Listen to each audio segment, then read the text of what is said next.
que acuña ya esta definición de discapacidad. Algunas declaraciones que hablaban de, por ejemplo, de la declaración del impedido, porque era un poco la terminología que se utilizaba en ese tiempo, ¿no? O del minusválido. Sin embargo, ya con el modelo social la terminología cambia y por eso se habla de persona con discapacidad. Y en el 2006, cuando se promulga justamente la convención, luego de años de negociaciones en donde participaron las personas con discapacidad, es que podemos comenzar ya a utilizar este término dentro de nuestra misma sociedad.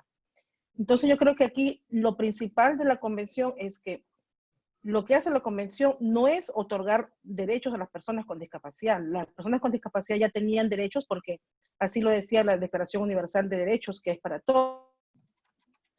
Que hace la convención es, de alguna forma, es reconocer y asegurar el disfrute de estos derechos humanos y decirle al Estado que tú como Estado tienes que reconocer y garantizar estos derechos y proteger. Entonces, la convención lo que va a hacer es, primero, decir que estos derechos humanos tienen que ser gozados por las personas con discapacidad en igualdad de oportunidades que las demás, y va a hablar de algunas definiciones claves también. Pero en principio, el preámbulo ya de la convención, en uno de sus párrafos, menciona que la discapacidad es un concepto que evoluciona, lo cual desde ya cambia la perspectiva que la discapacidad no es algo que queda allí, sino que es algo que va a cambiar, que va a evolucionar. Entonces, es un concepto que evoluciona y que es el resultado justamente de las deficiencias y las barreras que se deben a la actitud y al entorno que van a provocar alguna restricción en la participación de las personas y que es lo que va a originar la discapacidad. Por eso es el resultado de esta interacción, de esta combinación entre estas deficiencias y las barreras que pone justamente el entorno o la actitud de las personas. Entonces, ya desde ya tenemos que nos habla de una evolución, nos habla de justamente de esta interacción entre deficiencias y barreras, por lo tanto, la discapacidad no es propia de la persona, sino que es propio de un resultado social. Y lo que hace la convención, y esto me gusta siempre aclararlo, la convención no va a definir la discapacidad en sí. Tal es así que ustedes cuando revisan por lo menos los 4 primeros artículos, hay un artículo 2 que dice definiciones, pero la discapacidad no está en la definición. El tema de discapacidad se encuentra en el artículo 1, cuando se habla del propósito de la convención, y en el segundo párrafo dice, las personas con discapacidad incluyen a aquellas, no dice las personas con discapacidad son, sino dice incluyen aquellas con deficiencias, ya dice sensoriales, físicas, intelectuales o mentales a largo plazo que al interactuar con barreras ve impedida su participación en igualdad de oportunidades que las demás. Por lo tanto, ya desde allí estamos hablando de un concepto abierto, de un concepto que no se queda, simplemente no se cierra. ¿Por qué? Porque quiere decir que no solamente hablamos de 4 categorías de discapacidad sensorial, mental, intelectual, física, sino que puede surgir a lo largo del tiempo y han surgido otro tipo de deficiencias que también al interactuar con barreras produzcan esa restricción en la participación y como resultado conlleven a una discapacidad. Entonces, eso me gustaría que quede bastante claro, que no hay una definición de discapacidad dentro de la convención. Lo que hace la convención es decir cuáles son, de alguna forma, las características, qué es lo que puede conllevar una discapacidad, que es esta combinación de deficiencias y barreras.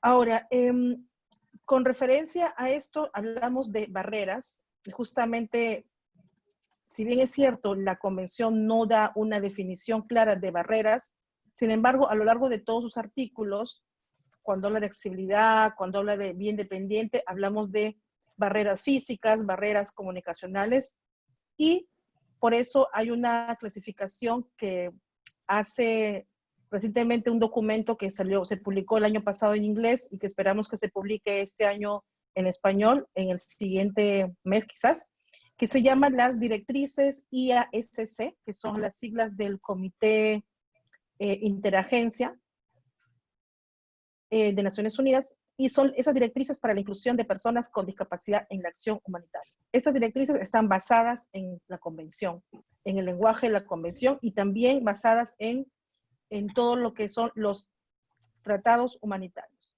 Entonces, lo que dicen esas directrices a la hora de hablar de inclusión de personas con discapacidad en la acción humanitaria, hablan de que las barreras son aquellos factores que están en el entorno y que van a restringir o van a limitar la participación de las personas con discapacidad en igualdad de condiciones que las demás. Y aquí ellos van a utilizar una clasificación muy interesante. Van a hablar de 3 tipos de barreras.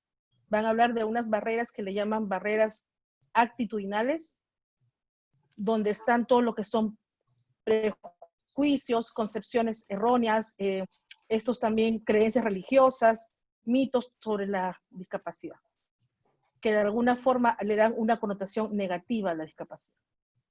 Luego van a hablar de unas barreras llamadas ambientales, en donde están los factores propios del entorno, pero no solamente los factores físicos que tienen que ver con la arquitectura, sino también los factores que tienen que ver con los sistemas de comunicación, con la falta de información accesible, con estos sistemas que hacen de alguna forma que se impide el acceso a la información y a la comunicación. Entonces, esas barreras ambientales están formadas tanto por factores físicos como por factores que impiden el acceso a la información y a la comunicación de las personas con discapacidad. Y el tercer tipo o categoría de barreras son lo que llaman barreras institucionales. Y aquí están todo tipo de programa, política, destinado a discriminar a las personas con discapacidad, que puede ser no solamente de un gobierno, sino también puede ser la política de una empresa, de un banco, donde tiene dentro de su política algún tipo de discriminación contra personas con discapacidad. Entonces, es interesante, por ejemplo, ver cómo las barreras las agrupan en estos 3 tipos de categorías muy amplias: actitudinales, ambientales, donde están tanto físicas como comunicacionales, y las barreras institucionales, que ya tienen que ver con programas, políticas o incluso servicios que de alguna forma discriminen a personas con discapacidad. Entonces, esto en el tema de las barreras. Y aquí me gustaría un poco revisar un poco la estructura rápidamente de la convención. O sea, la idea, entiendo, no es que hayan leído la convención completamente, es que hayan hecho, por lo menos, hayan hojeado el archivo de la convención. Pero lo que quiero que sepan es que la convención está dividida, su estructura es la siguiente: los primeros 4 artículos, que se llaman disposiciones generales, que es el artículo del propósito de la convención, el artículo 2, que tiene que ver con esas definiciones, donde está diseño universal, ajustes razonables, discriminación por motivo de discapacidad, comunicación. Tenemos el artículo 3, que tiene que ver con los principios, y el artículo 4, que tiene que ver con las obligaciones de los estados. Esos son los primeros 4 artículos que forman parte de lo que se llaman disposiciones generales. Luego tenemos los artículos llamados de grupos específicos o situaciones específicas, que son 3 artículos. El artículo 6, que habla sobre mujeres con discapacidad, el artículo 7, que habla sobre niños y niñas con discapacidad, y el artículo 11, que habla justamente sobre situaciones de riesgo y emergencias humanitarias, que son específicos, son grupos específicos, mujeres y niños, y situación específica como en situaciones de riesgo y emergencia. Y luego están unos artículos que se llaman artículos potenciadores, porque de alguna forma son artículos que posibilitan el cumplimiento de los demás. Y dentro de estos está, por ejemplo, el tema del artículo de accesibilidad, que es un artículo bastante amplio porque habla de accesibilidad física, el transporte, la comunicación, información. Luego tenemos otro artículo dentro de esta categoría potenciadores, que es la toma de conciencia, que es el artículo 8, de cómo la toma de conciencia nos habla de cómo derribar estos estereotipos que lo que hacen es ocasionar de alguna forma una mirada negativa sobre el tema de la discapacidad. Luego tenemos dentro de esos artículos potenciadores 2 más, uno que es el del 31, que es sobre datos estadísticos, recopilación de datos, que es de cómo desglosar datos con discapacidad, que esto es lo que nos va a permitir tener información sobre educación, empleo, salud y otros puntos más que están en los artículos de la convención. y el artículo 32 que habla de cooperación internacional, cómo la cooperación internacional también tiene que incluir dentro de sus programas, sus respuestas, tiene que ser incluyente de los derechos de las personas con discapacidad. Entonces, estos artículos que se llaman potenciadores son estos 4, el accesibilidad, toma de conciencia, recopilación de datos y cooperación internacional. Y luego ya vienen los artículos donde están considerados los derechos civiles y políticos, que tienen que ver con libertad y seguridad, con acceso a la justicia, y también los artículos que tienen que ver con derechos económicos, sociales y culturales, como salud, habilitación y rehabilitación, educación, empleo. Y también están los artículos de monitoreo, propiamente, cómo se hace un seguimiento nacional de la convención y cómo se hace el seguimiento internacional, que tiene que ver ya con el comité, o sea, por qué se constituye el comité, cuál es un poco la estructura del comité, que son del 33 al 40, y los últimos artículos ya del 41 al 50 son artículos ya más de orden administrativo o procedimental, de cómo hacer el depósito, la convención, o sea, ya son más de tipo administrativo. Pero básicamente la idea es por lo menos conocer los 40 primeros artículos, entendiendo que desde el 33 en adelante es todo el tema del monitoreo, tanto nacional como internacional. Entonces, yo creo que es importante aquí hacer una reflexión sobre los primeros 4 artículos, porque si ustedes quieren conocer la convención, por lo menos conociendo los 4 primeros artículos, ustedes van a conocer la filosofía de la convención. No sé si hasta ahí hay alguna pregunta, solamente porque hablo de los 4 artículos y de ahí voy a terminar, creo ya, para que no se aburran tanto de escucharme. No te preocupes, Rosario. No sé si compañeros, compañeras tienen alguna duda, pregunta hasta aquí de lo que ha intervenido Rosario. ¿No? Muy buenas tardes. María Angélica. Perdón. María Angélica, ¿cómo estás? ¿Qué tal? Ay, no me di cuenta aquí si hay para levantar la mano. No sé si Zoom también lo tiene. Sí, Zoom tiene levantar la mano. Bueno, buenas tardes, Rosario. Qué bueno verte de Un nuevo. gusto de escucharte, sí. Rosario, me gustaría mucho que pudiéramos hacer la diferencia entre lo que se llama situación de discapacidad y condición de discapacidad. Ya. Bueno, lo que pasa es que esto en realidad se está hablando mucho últimamente. Antes solamente, en realidad, el término que usa la convención es persona con discapacidad. Pero ya después, a partir de unos 5 años para atrás, la gente está hablando más de condición de discapacidad y otros hablan de situación de discapacidad.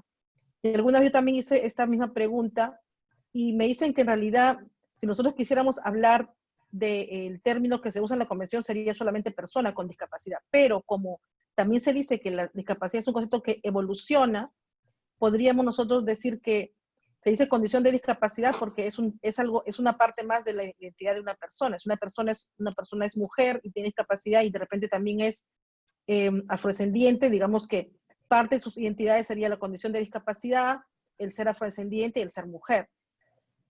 Pero sin embargo, a veces se prefiere, sobre todo en Chile, en unos países, hablar de situación de discapacidad, lo cual también es un poco controversial, porque a veces hay gente que dice, pero la situación de discapacidad quiere decir que hay situación de discapacidad y situación de no discapacidad.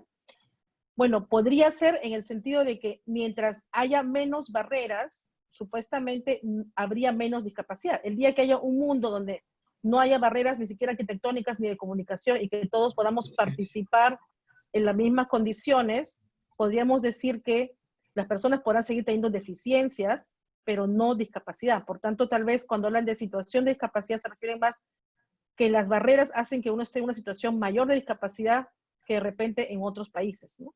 Entonces, eso es una cuestión bastante relativa, todavía hay mucha controversia en eso, como también hay controversia en personas que ahora también están acuñando el término de diversidad funcional, ¿no? Entonces, están diciendo que mejor que discapacidad, están diciendo que mejor hay que tener diversidad funcional. Ahora, si es una discapacidad transitoria, bueno, lo que pasa es que la convención ya dice de por sí que la persona con discapacidad es una situación, en este caso cuando la deficiencia es a largo plazo, ¿no? O sea, ya lo dice de por sí, dice a largo plazo, no dice que son a corto plazo. Pero bueno, pero tal vez ese podría, estos comentarios que están haciendo en el Zoom, entender por ahí. O no sé si María Angélica, ¿tú tienes algún otro aporte que hacer al respecto de repente? Sí, Rosario, en Colombia ha habido también mucha discrepancia en esas dos diferencias, pero se habla más de la condición como la condición física que tiene una persona, o sea, digamos la deficiencia y la situación, todos esos barreras que tiene el entorno, precisamente por la definición que tú nos acotas ahora de, digamos, una interrelación negativa con el entorno, ¿no? Para una persona que tiene algún tipo de deficiencia. Entonces, y se hace mucho la diferencia en el sentido de que mmm, aquellas personas que pueden superar las barreras, pues tendrían solamente una condición de discapacidad. Cuando digo solamente no la estoy disminuyendo, sino estoy diciendo que está más en el ámbito de la condición. Mientras si el entorno está generándole una no posibilidad de interacción, pues tienes una persona con discapacidad totalmente, ¿no? Entonces es un poco, ahí es donde se ha centrado la discusión en Colombia. Sí, y eso es importante porque, por ejemplo, eso más que todo en América Latina lo veo, porque en realidad en Europa y en la parte de Estados Unidos, en la parte de AIDA, por ejemplo, más se suele hablar directamente de personas con discapacidad y no hacen tanto hincapié en situación o condición de discapacidad. Entonces, pero sí, en América Latina yo he observado mucho que en Chile, Colombia usan la palabra situación, mientras que todavía en Perú y en otros usan la palabra condición, porque además otros dicen, pero no, porque si no, si entre comillas no hubiera barreras, simplemente habrían deficiencias, entonces tampoco habría una condición de discapacidad. Es un poco, sigue siendo todavía un poco todavía controversial. Entonces no tenemos una respuesta ante eso, pero sí es bueno saber y que todos también sepan que existen ese tipo de terminología, definiciones cuando se habla de discapacidad, ¿no? Es correcto. O como el tema también que habla yo de diversidad funcional, lo que también están tratando de acuñar para decir que no, porque la discapacidad también se sigue considerando para algunas personas algo peyorativo, entonces dicen mejor es hablar de diversidad funcional, de que cada uno funciona de diferente manera. Y bueno, podría ser. Correcto. Pues adelante, Rosario, si quieres pasar al segundo bloque de tu intervención. Sí, entonces lo que yo quiero es básicamente un poco dejar claro algunas definiciones que pueden ser un poco difíciles de entender. En el tema sobre todo del artículo 2, que estamos hablando de los 4 primeros artículos, sobre todo el tema de diseño universal y ajuste razonable, ¿no? Diseño universal son todos aquellos productos, servicios que se pueden diseñar y que no necesariamente puede ser para un público en particular, que puede ser beneficiario, o sea, de beneficio para todos, para todas en este caso, y que de alguna forma tiene que ver con el tema de accesibilidad y que se puede hacer de manera progresiva. Es decir, el tema, por ejemplo, de una rampa, la rampa no se debe construir únicamente para una persona usuaria de silla de ruedas, sino que la rampa beneficia a personas mayores, a personas que tienen bebés, ¿no? En coche y que los tienen que llevar. Y bueno, y así beneficia a muchos públicos que no son necesariamente personas con discapacidad. Que bueno, sería en todo caso lo que es diseño universal, ¿no? O el hecho de lo que colocan, por colocan diferenciar unas marcas para diferenciar, por ejemplo, ¿no? Entonces a veces la gente ni se da cuenta que esas marcas existen, porque esas marcas existen, pero no fueron pensadas porque había personas ciegas, no fueron pensadas simplemente para hacer una diferencia en esas teclas que todos las conozcan. Entonces, así como el punto 5 en los teléfonos, por ejemplo, donde hay esos teléfonos que antes eran pues de botones y había un punto 5 en el botón número 5, por ejemplo, ¿no? Entonces era simplemente así, como una marca que de alguna forma servía así para personas con discapacidad que también pudieran guiarse, que ahí estaba el 5 y podían verificar ahí los demás números. En cambio, el tema del ajuste razonable sí se da en un caso particular, se tiene que dar de manera inmediata y son alguna adaptación o modificación que no implique, que no imponga, dice en la convención, una carga desproporcionada, es decir, que no sea, no vamos a pedir algo que cueste más de lo que la compañía o la escuela pueda comprar, pero que de alguna forma el hecho de poder hacerlo efectivo va a condicionar que la persona pueda tener igualdad de oportunidades. Por eso no puede ser a largo plazo ni a corto, o sea, tiene que ser de inmediato. Tiene que ser ese ajuste tiene que ser de manera inmediata. Es como Si vamos a contratar a una persona con discapacidad visual, no le podemos decir que le vamos a poner el lector de pantalla de aquí a un mes o a 15 días, porque en esos 15 días o un mes la persona no va a poder hacer nada en la computadora.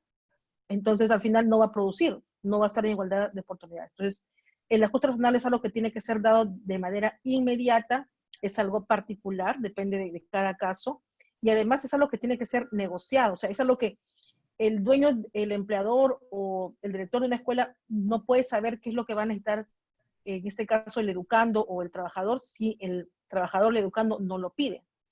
Una persona de baja más iluminación, tiene que pedirla, tiene que ser personal, es más iluminación, o de repente que le hagan en macrotipo un examen, pero eso no puede ser adivinado ni por el profesor ni por nadie, tiene que haber como una negociación entre que le comunique las necesidades que tiene, en este caso el estudiante, para que se puedan hacer estos ajustes razonables. Pero tiene que ser de inmediato, por eso tiene que ser de inmediato y no puede ser de manera progresiva, tiene que ser inmediato, sea de manera particular y lo que va a provocar es que la persona tenga igualdad de oportunidades. Por eso tiene que ser de inmediato. Esto es importante porque a veces se confunde un poco lo que es lo que tiene que ser como ajuste razonable y lo que no. Por ejemplo, alguien me dice, pero cuando no hay una rampa, ¿qué hacemos? Bueno, si no hay una rampa construida, sí se puede colocar una rampa móvil, pero esta rampa ya sería un ajuste razonable que se ha colocado en ese momento para que esta persona, que es usuario de silla de ruedas, pueda desplazarse. Lo cual no quiere decir que igual la empresa no empiece a construir. Claro, que no la va a construir la rampa de aquí a 2 días, pero por lo menos el hecho de saber que hay un ajuste razonable que se coloque ahí hace que se evidencie que hay una brecha de alguna forma y que necesita hacer una rampa, ¿no? Entonces, también eso es un poco la idea, ¿no? Que el ajuste razonable es inmediato y que la accesibilidad es progresiva, pero que tampoco implica que sea de aquí a 5 años. La progresividad implica que ya haya una iniciativa de hacerlo y que se puede hacer el más corto tiempo posible, ¿no? Entonces, esto en el tema de estas definiciones que a veces pueden ser complicadas de poder entender. Ahora, el artículo 3, que tiene que ver con los principios de la convención. Yo les decía que si ustedes entienden el artículo 3, van a poder manejar toda la convención porque es como el corazón de todo esto. Y es que está basada en 8 principios. El primero que tiene que ver con el respeto a la dignidad inherente de la persona, la autonomía, la libertad para tomar sus propias decisiones. El segundo que tiene que ver con la no discriminación. El tercero que es lo que es el respeto por la diferencia. El respeto por la diferencia, el saber que la diversidad es parte de la cuestión humana. El cuarto que tiene que ver con la participación e inclusión plena y efectiva. El quinto que tiene que ver con la igualdad de oportunidades. Esto que tiene que ver con la accesibilidad, que además de ser un principio, es también un artículo, el artículo 9 de la Convención. El número 7, que es la igualdad entre hombre y mujer. Y el número 8, el no menos importante, pero el número 8 es el respeto por la evolución de las facultades de los niños con discapacidad y el derecho a preservar su identidad.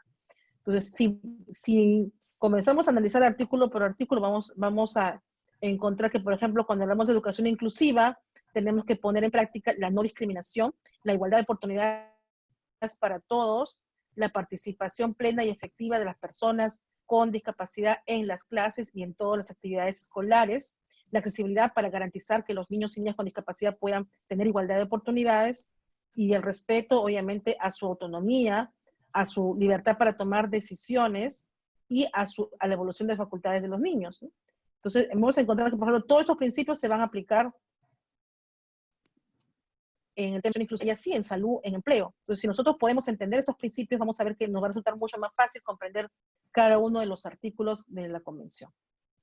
Y finalmente, para terminar mi intervención, me gustaría detenerme en el artículo 4 que habla de las obligaciones del Estado. Es un artículo muy amplio, pero yo voy a simplemente a resumirlo en 3 palabras claves.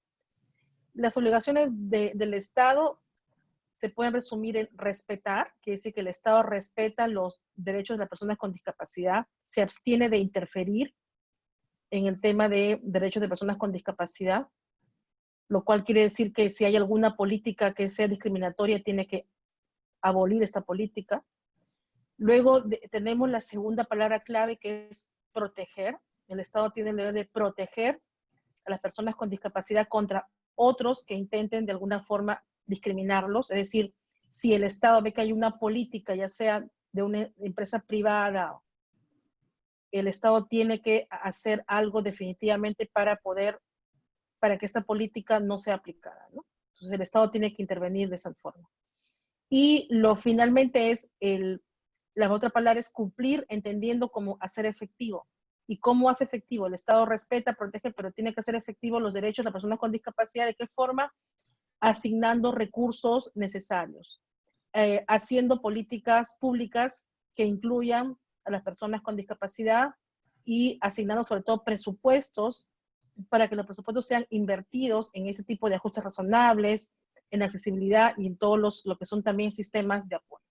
Y lo que es sistemas de apoyo, bueno, si bien es cierto, la convención no habla de sistemas de apoyo como término en sí, sí lo encontramos en este artículo, por ejemplo, que habla Agustina Palacios, que hemos también leído ahora en el curso, pero sí habla todo el tiempo de lo que son apoyos.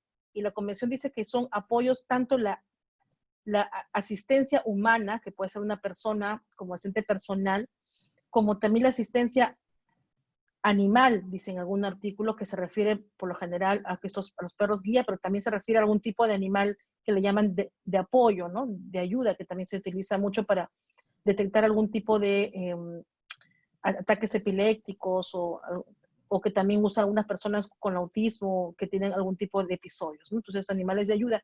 O sea, todos son asistencia animal, pero también habla de servicios de apoyo, que pueden ser también tecnologías de apoyo que pueden apoyar de alguna forma, ayudar a las personas con discapacidad a poder tener una participación más activa y sobre todo efectiva en la sociedad.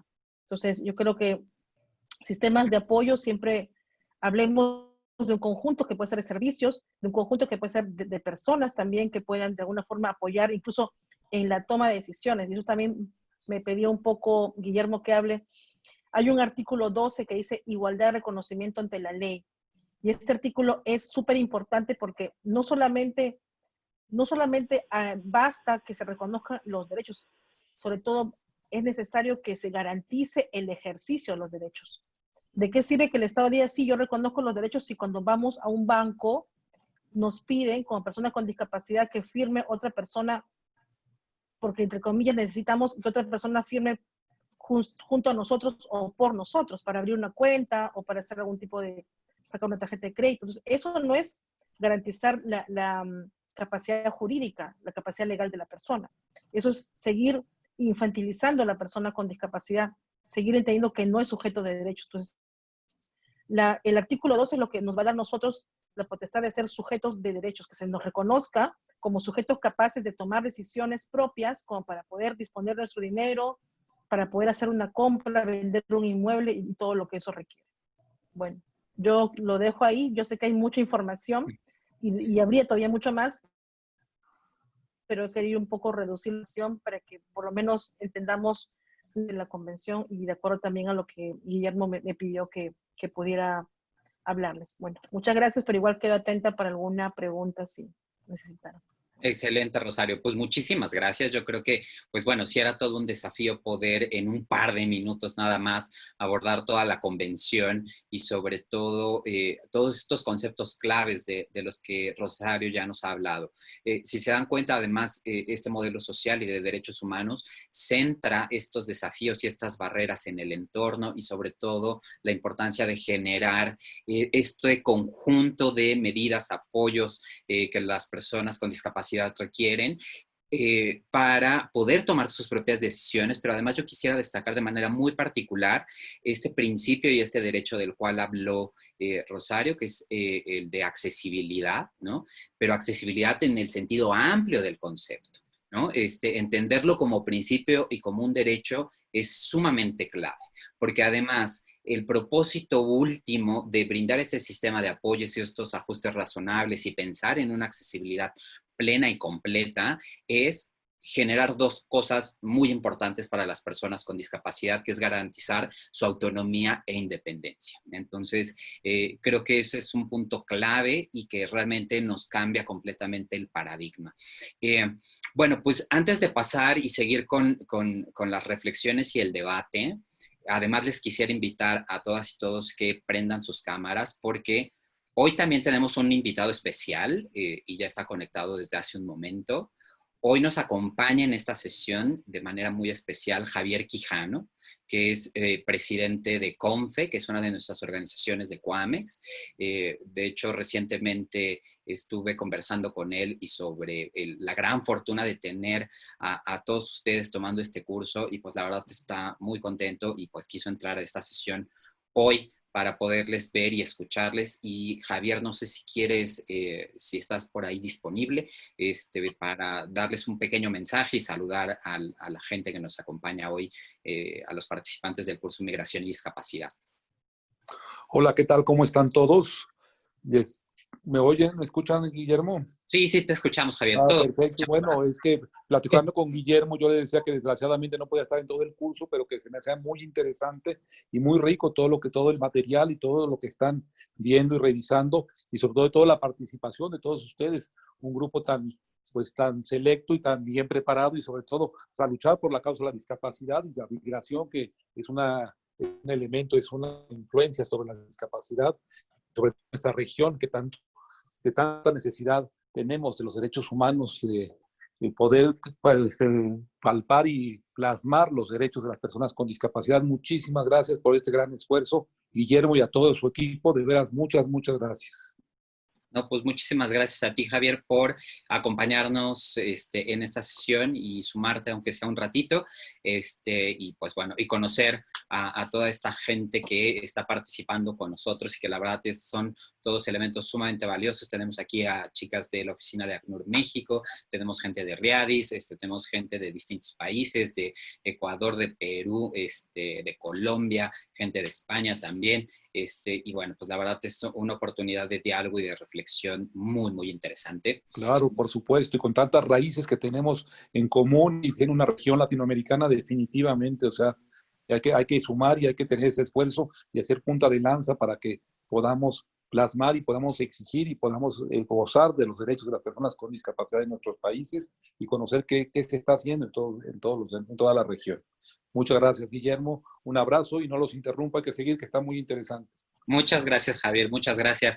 Y pues bueno, justo, chicos, pues ahora abrimos un poco como cada jueves, ¿no? La sesión para la reflexión, qué es lo que más les ha llamado la atención de este módulo, qué dudas tienen, aprovechando que además justo está aquí Rosario y, por ejemplo, también hay gente del CONADI de Guatemala, está Will, está por ahí también Karina, ¿no? Que también ya tienen un acercamiento a esta temática. Hay que aprovechar también toda la experiencia de Marcela, de María Angélica. Entonces, pues bueno, aprovechemos. Entonces, ¿quién quiere decir yo? ¿Quién tiene alguna duda, alguna pregunta? ¿Qué fue lo que más le llamó la atención de acercarse a la convención? ¿Quién dice yo?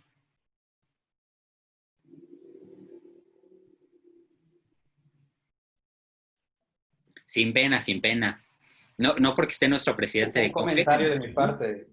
Hola, Adelante, Guillermo, por hola favor. a todos, ¿cómo están? Adelante, Mario. No, escuchando a Rosario, pues sí, totalmente muy de acuerdo con todo el resumen que hizo en realidad de la convención. Solo quería añadir un comentario en referente a los ajustes razonables. Se me vino a la mente un caso en que se hizo una inclusión laboral de una persona con discapacidad auditiva al mundo laboral. Y parte de estos ajustes razonables fue justamente la comunicación, más allá, digamos, de la situación, digamos, del área de trabajo, de la cuestión técnica, digamos, ¿no? Esta parte fue muy importante porque la persona en su entorno de trabajo, de hecho, tenía que comunicarse, creo que con 3 personas clave, ¿no? Obviamente con su jefe y con 2 personas más que colaboraban. Parte del ajuste razonable fue el hecho de poder apoyar a estas personas a que pudieran aprender el lenguaje de señas, por lo menos la parte básica, para que hubiera un mínimo de, digamos, de comunicación, pues con este caso con el compañero, con la persona que estaba en el proceso de inserción laboral. Entonces, lo que quería notar es que más allá, a veces cuando uno dice ajustes razonables, por lo general piensa justamente en los materiales, piensa, digamos, en la temática, en la forma, en las técnicas, digamos, de trabajar con esa persona. Como dicen, el de poder dar equiparar las oportunidades a la persona con discapacidad con los demás.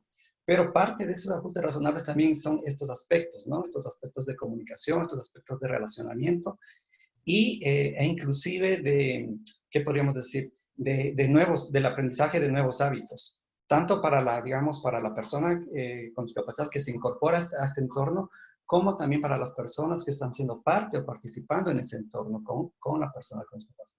De forma que entonces ahí estamos hablando justamente de pues, de inclusión, ¿verdad?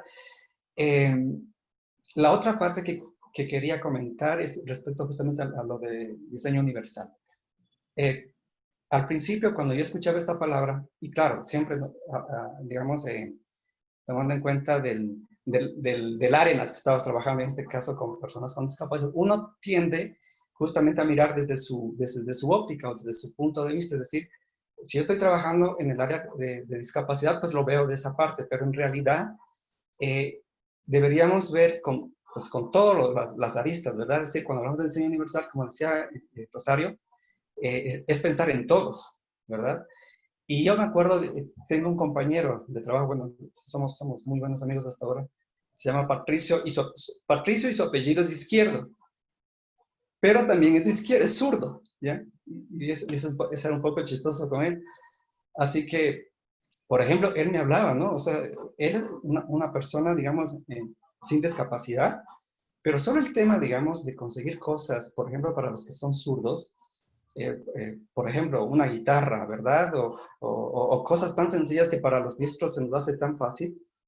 Solo ese es un ejemplo que a veces no pensamos, digamos, en todas las posibilidades, o en todos, como dice el diseño universal. Como decía Rosario, pues una rampa no es solamente para la persona con silla de ruedas, sino pues para la persona de tercera edad, para alguien que está llevando un coche de bebé, o qué sé yo, o una mascota, qué sé yo.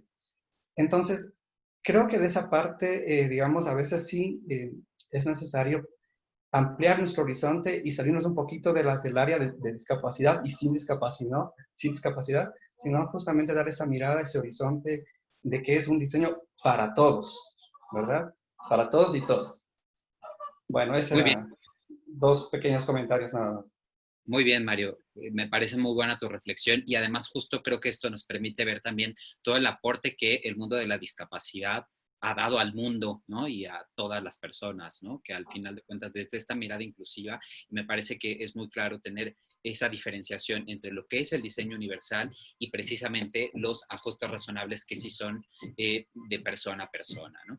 ¿Alguien tiene algún comentario, alguna duda? Por ejemplo, la gente que no trabaja necesariamente con temas de discapacidad, que pues se abre un universo paralelo, ¿no? Entonces, chicas, ¿alguna duda? Por ahí. Yo. Hola. ¿Puedo? Y Luz María después, sí, Paula adelante y después Luz. Okay. Es que a mí es donde me empieza a hacer como ruido, porque cuando yo defino, no te rías, Guillermo, cuando yo defino un ajuste razonable, lo entiendo que es para satisfacer una necesidad específica de una persona ante una situación determinada, llámese en la escuela o llámese en el trabajo o en una clínica o algo así. Cuando pienso en diseño, por ejemplo, una rampa, ¿no? Vamos a contratar personas que necesitan silla de ruedas, entonces voy a poner rampas en determinadas áreas de la empresa. Pero un diseño universal implicaría que la empresa, desde que construye la fábrica o el lugar donde va a estar, ya lo piensa con este enfoque inclusivo y entonces ya incluye rampas, independientemente si dentro de sus trabajadores hay personas, si es así, ¿verdad? Porque, o sea, de repente era como, es que el ajuste razonable es la rampa, y no, porque también puede ser parte del diseño universal. Sí, ¿verdad? Te estoy entendiendo. Claro. Y la parte, ajá, sí. No, sí, no, sigue, continúa. Y según yo, bueno, lo que estoy entendiendo es que la parte de los sistemas de apoyo incluyen estos ajustes razonables y el diseño también, el diseño universal, pero también las redes de apoyo de las personas con discapacidad, llámense redes de apoyo institucionales, familiares o incluso de gente que no sea familia, ¿no? Pero sí estoy en lo correcto, pero de repente eso como que entre los conceptos me confunde un poco. Claro, claro. Bueno, yo no quiero monopolizar tampoco la palabra, entonces no sé si, por ejemplo, Rosario o incluso la propia Marcela, María Angélica, alguien del CONADI, Karina, por ejemplo. ¿Alguien quiere responder? Rosario, creo. Prendiste tu cámara. Adelante. Bueno, no, bueno, eso te quería decirle que en realidad, claro, que los sistemas de apoyo son en realidad ajustes razonables, porque el hecho de proporcionar un asistente personal en un momento determinado para una persona que no ve, por ejemplo, porque tiene que ir de un lugar a otro, en ese momento es un ajuste razonable, porque es algo que va a necesitar en ese momento para una acción específica, tiene que ser inmediato porque no puede esperar en ese momento.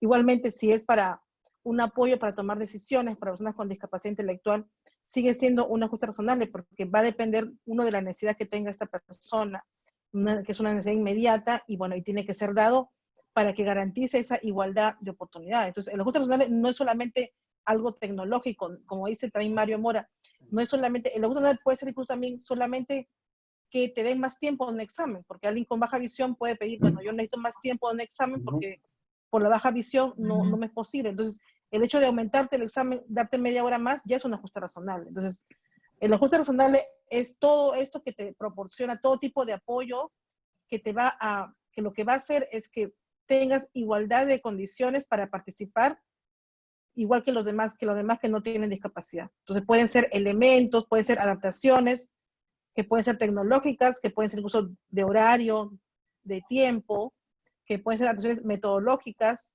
y que pueden también a veces ser personas de apoyo que te van a apoyar en cierto momento para hacer algo.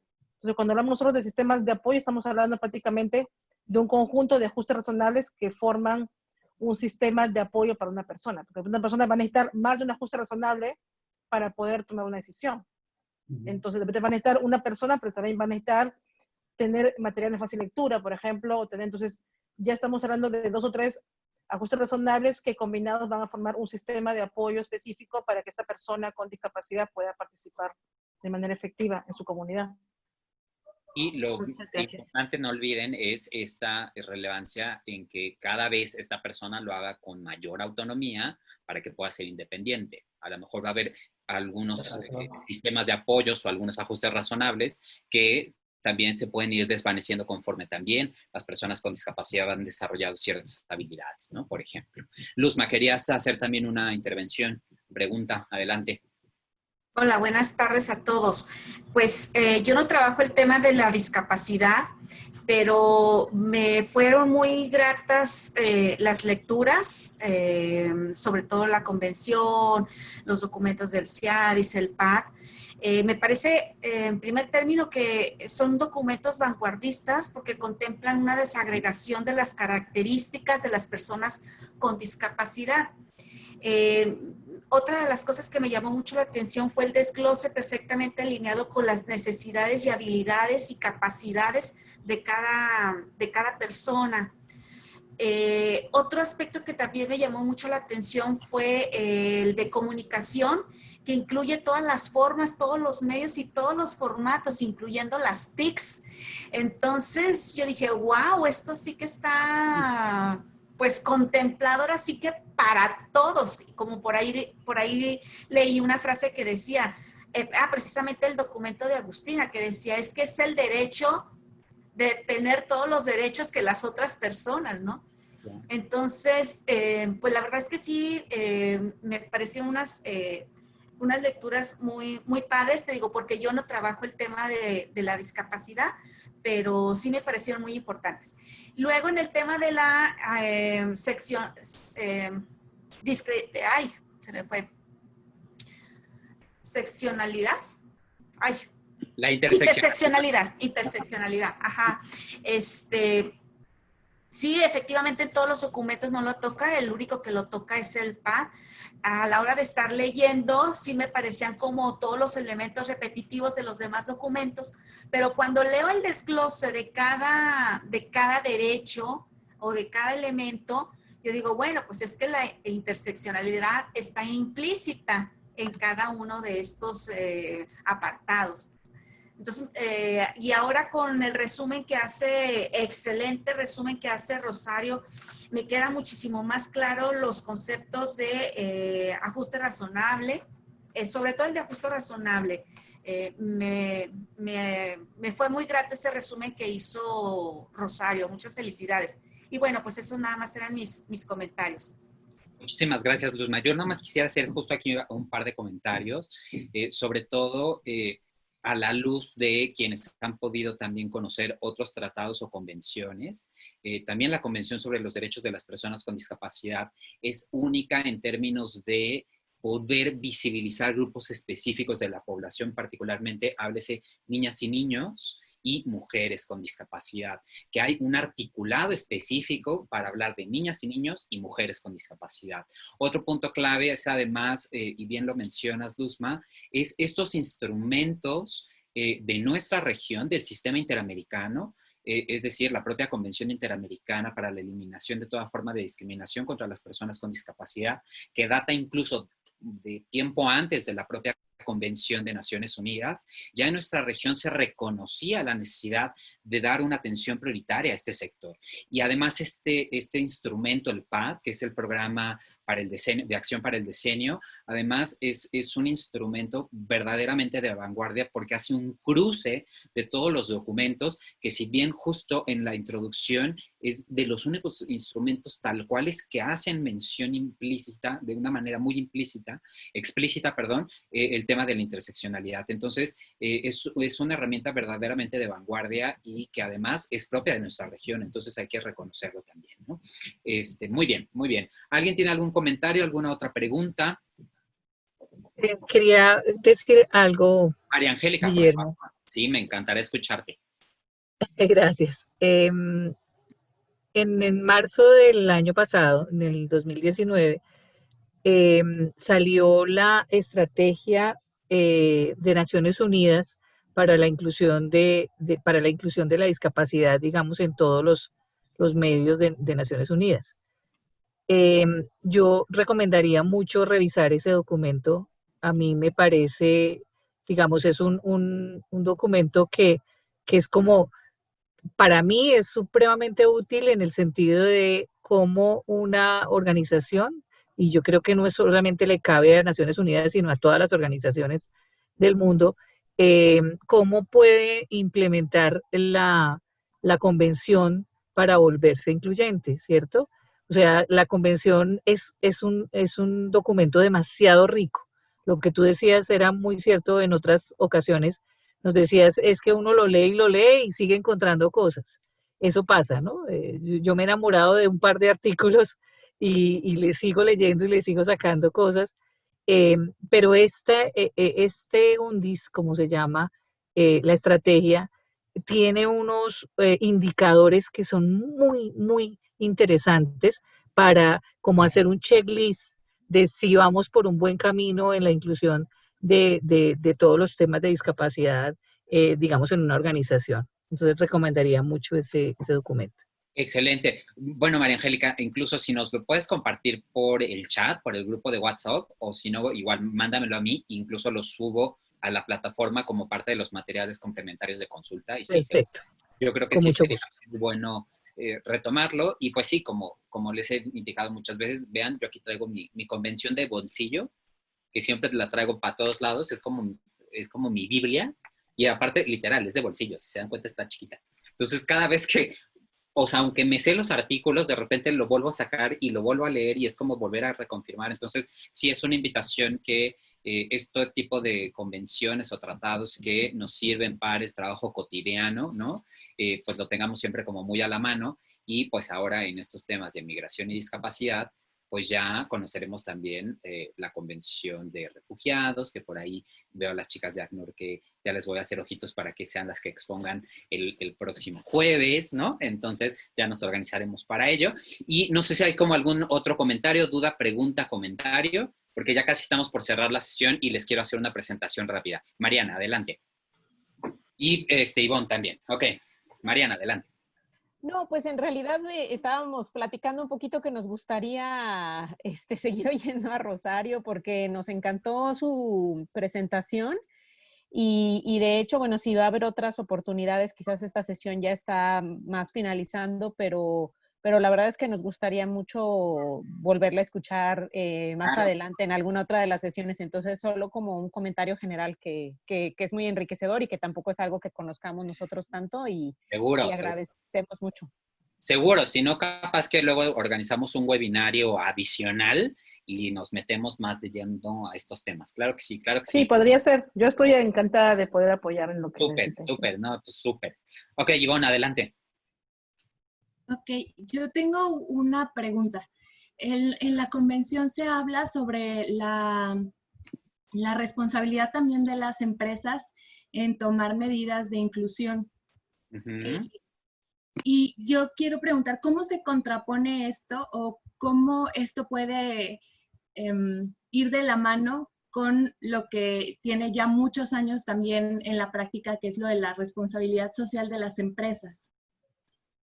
Porque pues la responsabilidad social es como más laxa, ¿no? Y acá hablamos de un documento que consolida derechos.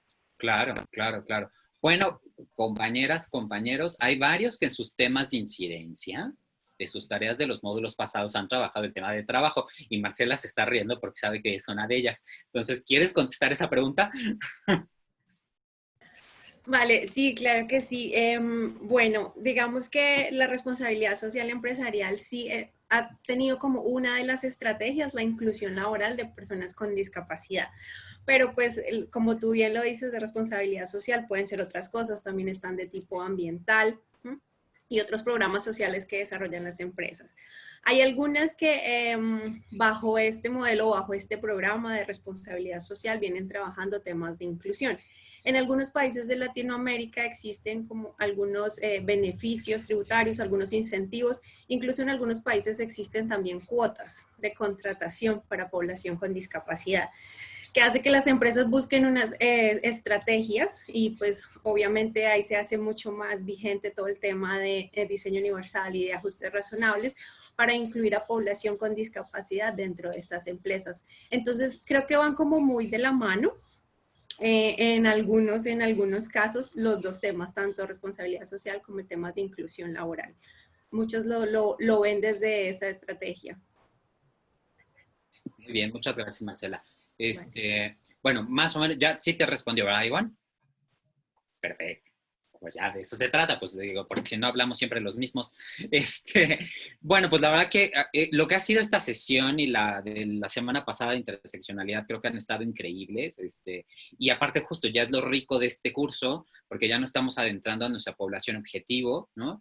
El próximo módulo vamos a trabajar ya con el tema de migración y refugio y personas con discapacidad. Entonces, como sigo insistiendo, ya tendremos, así como ahora en este módulo nos apoyó Rosario, pues aprovechando a nuestras compañeras de ACNUR, pues también esperamos que puedan hacer una intervención la próxima semana, pero no quisiera que nos fuéramos sin antes, les quiero como un poco explicar la dinámica de la actividad para la evaluación de este módulo, porque además ya les pusimos un poco las instrucciones al final de la última sección en donde hablamos sobre el comité. Les voy a compartir ahora la pantalla, ¿sí?, de la plataforma, ahí la están viendo, y es justo en esta actividad en donde hablamos del cumplimiento de la convención en Latinoamérica, ¿no? Y entonces les estamos pidiendo que se vayan directamente a la página del Comité sobre los Derechos de las Personas con Discapacidad, y les voy a explicar un poco cómo es, porque es una página bastante compleja y de repente hay que picarle de manera correcta, porque si no nos perdemos. Entonces, ya que están en la página, se van a ir a esta sección que está en la columna del lado derecho, de frente a la computadora, del lado derecho. Aquí van a seleccionar su país, ¿no? Que bueno, pues soy de México y pues voy a seleccionar México, ¿verdad? Entonces, aquí busco mi país y me voy a México. Y le pongo en el botón que dice Go.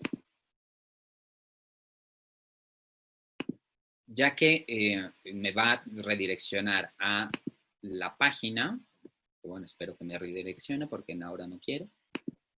Ahí va, ahí va.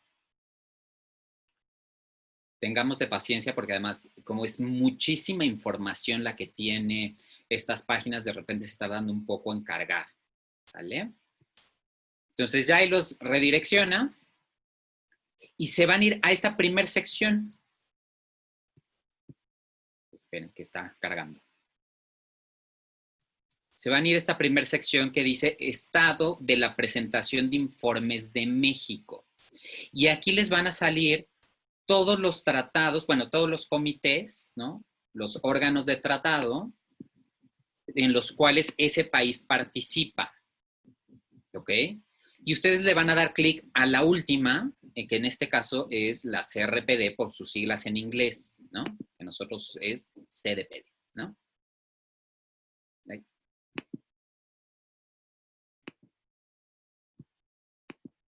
Y aquí les debe de aparecer, este es el protocolo facultativo, espérenme. Que algo aquí está pasando con la descarga de la CRPD, no me está dando los documentos, oigan.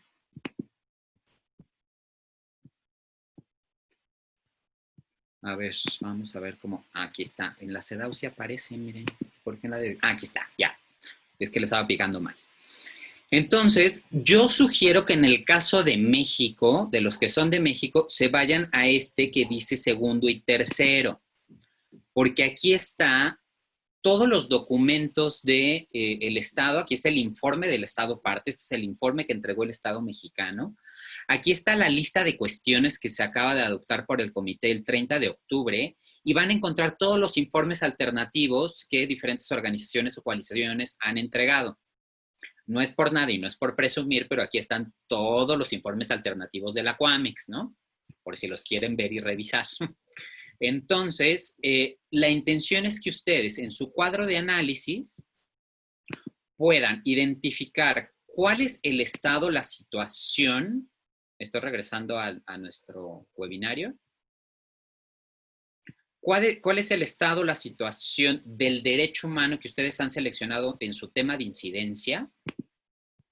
Y puedan identificar, por ejemplo, a través de los informes oficiales, los informes alternativos, la lista de cuestiones, o incluso las últimas observaciones generales que el comité dio a ese país, y entonces identificar cuál es el estado actual de ese derecho, las acciones implementadas por el Estado, cuáles ustedes identificarían que son los principales pendientes, que mucha de esta información la van a poder obtener de los informes alternativos, y cuáles serían las recomendaciones adicionales para que este derecho en particular se cumpla mejor. Y esto es, por ejemplo, ahorita estoy viendo a Marcela, ¿no? Con el tema de inclusión, ¿no? Laboral. Bueno, pues me voy a buscar en el apartado del informe Estado, qué se ha hecho para promover la inclusión laboral de las personas con discapacidad. Me reviso uno que otro informe alternativo para identificar pendientes y a la luz de eso, y muchos de los informes alternativos ya vienen incluidas recomendaciones. Entonces, que ustedes puedan como identificar esas recomendaciones y complementar a la luz de su objeto de incidencia que hemos venido trabajando durante los otros módulos y poder hacer una propuesta más concreta. Entonces, en realidad va a ser una tablita, ¿no? Con 4 columnas, el estado actual, las acciones implementadas, los principales pendientes y sus recomendaciones en su tema específico.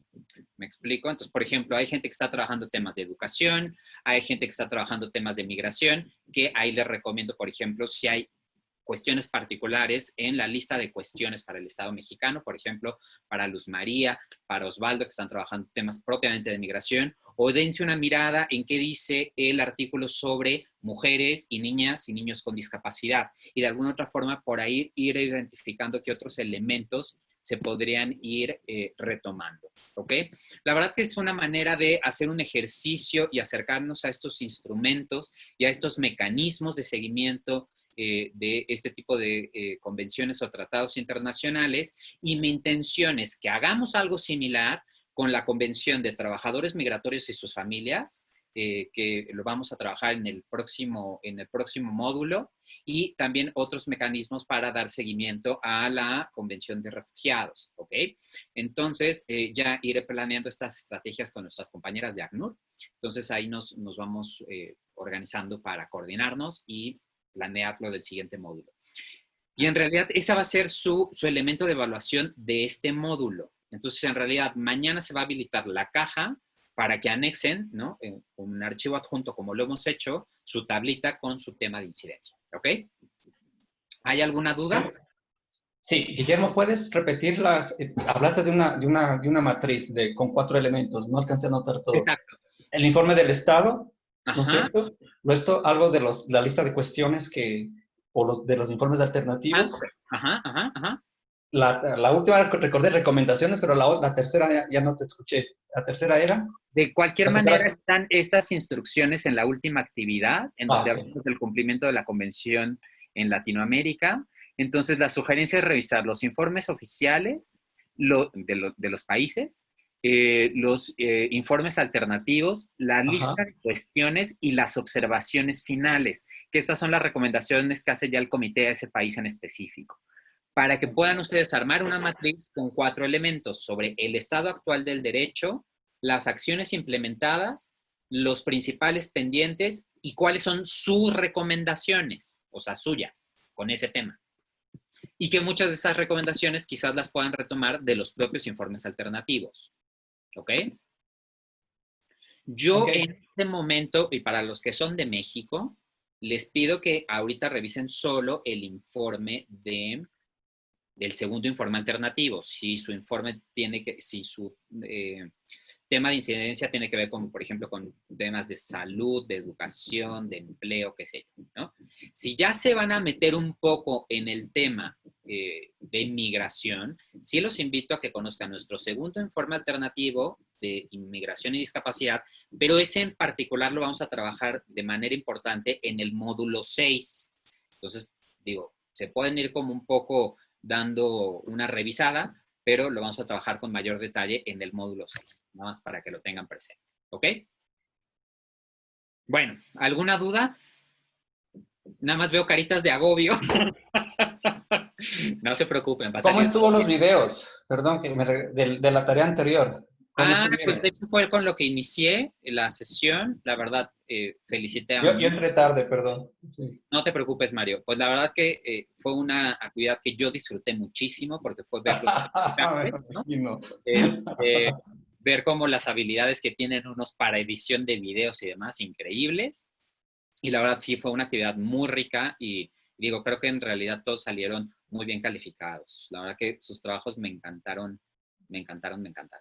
Podemos hacer una colección de loopers, ¿no? Sí. Porque en el caso mío, justo llegué a un 12 y tuve que ir cortando hasta llegar a los 8 minutos. Y prueba error. Graba de nuevo. Sí, estuvo. Sí, para muchos sí fue todo un desafío. Para muchos fue un gran desafío hacer ese video. Pero unos buenos, parecía que los estaban entrevistando en la radio o en la televisión, muy propios. Wow. Muy guapetones en el video. Muy bien. La verdad que muchas felicidades, me encantaron. Y justo Ramiro me estaba sugiriendo que capaz que luego hacemos un video con cortitos de varios de sus videos. Y ya luego se los compartimos. ¿Vale? Está bien. Pues muchísimas gracias. Nuevamente muchas felicidades por sus videos. Mucha suerte con la próxima tarea. Es otro gran desafío. Y quítense esa cara de agobio. Va a salir todo bien. Cualquier duda, pues ya saben que estoy ahí al pendiente y a la orden. ¿Ok? Ok. Muchas gracias. Perdonen que ahora nos alargamos un poquito más de lo que es común, pero creo que la sesión valió la pena y estuvo muy interesante. Y pues muchísimas gracias. Y nos vemos y oímos el próximo jueves y espero su tarea entre mañana y el sábado. ¿Ok? Bueno. Bien, muchas gracias. Cuídense mucho. Muy bien. Gracias a todos. Gracias. Cuídense, descansen. Saludos. Gracias. Bye. Bye.